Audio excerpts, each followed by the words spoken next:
Muy bien, chicos. Entonces, ahora vamos a pasar este vector que está en su forma unitaria a su forma cartesiana. ¿Ok? En este caso, tenemos que recordar lo siguiente. Este vector representa un campo eléctrico. ¿Ok? La componente en X del campo eléctrico va a ser esta de acá, menos 50. Ya me están dando el valor. ¿Por qué sé que es menos 50? Porque es la componente asociada a la y la y representa la X. ¿Ok? Entonces voy a escribir por acá. La componente en X de este campo eléctrico es de menos 50, colocan las unidades, ¿verdad? Newton sobre Coulomb. Mientras que la componente en Y sería de menos 100. ¿Por qué sé que es la de menos 100? Porque tiene la J y la J está asociada a las Y. ¿Ok? Entonces me quedaría de esta forma. Menos 100 Newton sobre Coulomb. Ya tengo las dos componentes, tanto en X como en Y, del vector campo eléctrico que me están dando. Ahora, ya que yo tengo sus componentes, yo puedo calcular la magnitud de este vector. Entonces me quedaría que la componente del campo eléctrico va a ser igual a la raíz cuadrada de la componente en X al cuadrado más la componente en Y al cuadrado. ¿Sí? Pitágoras. Lo hemos manejado hasta el momento. Ahora, ¿cómo me quedaría la sustitución? La raíz cuadrada me quedaría de menos 50, que es la componente en X, al cuadrado, más menos 100 al cuadrado.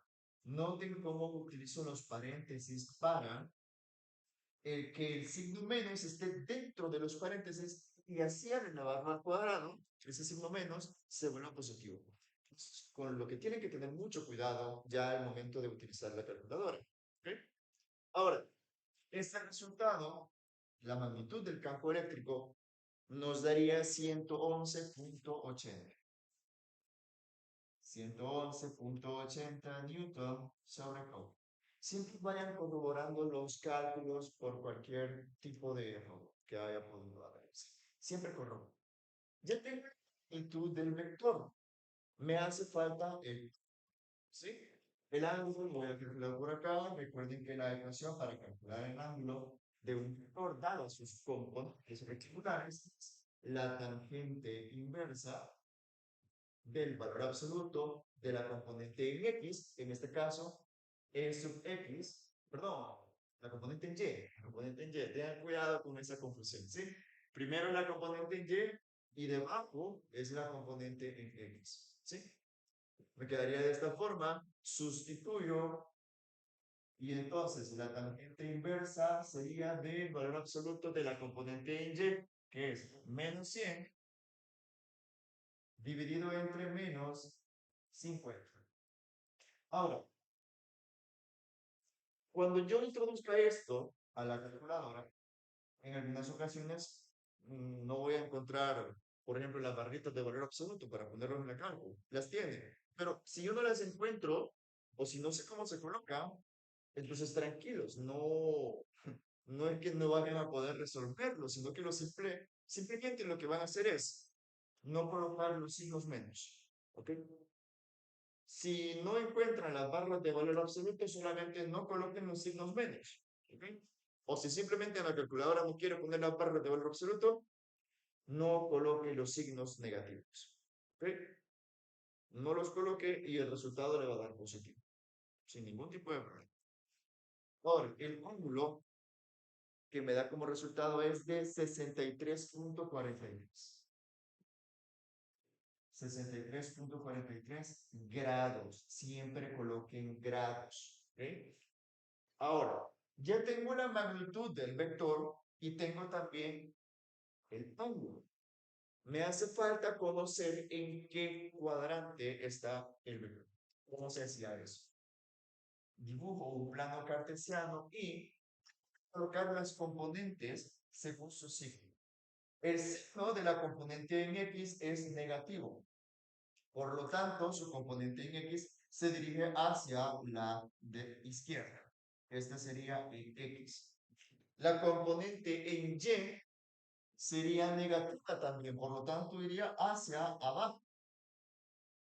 Sería esta de acá. Y la componente, perdón, la magnitud del vector, por lo tanto, sería esta de acá.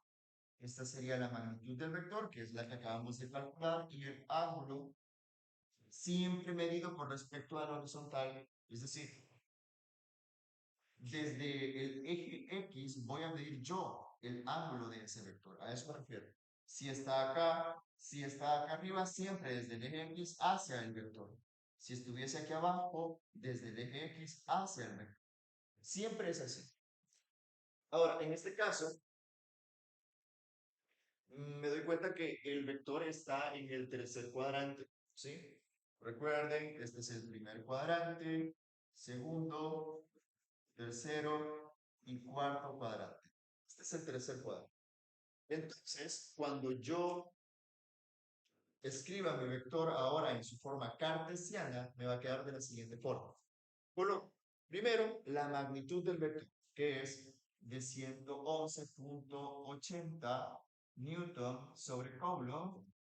Coloco el ángulo, que sería de 63.43 grados, y coloco el cuadrante en el que está, con el esquemita que se hace. En este caso, el esquemita me quedaría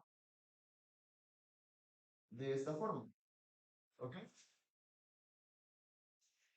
Por lo tanto, aquí estoy diciendo que el vector está en el tercer cuadrante, eso quiere decir que sus componentes son negativas, las dos. Tiene un ángulo de 63.43 grados medido desde el X y su magnitud es de 111.80. De esta forma pasamos de un vector campo eléctrico que está en su forma unitaria a su forma cartesiana, que son equivalentes.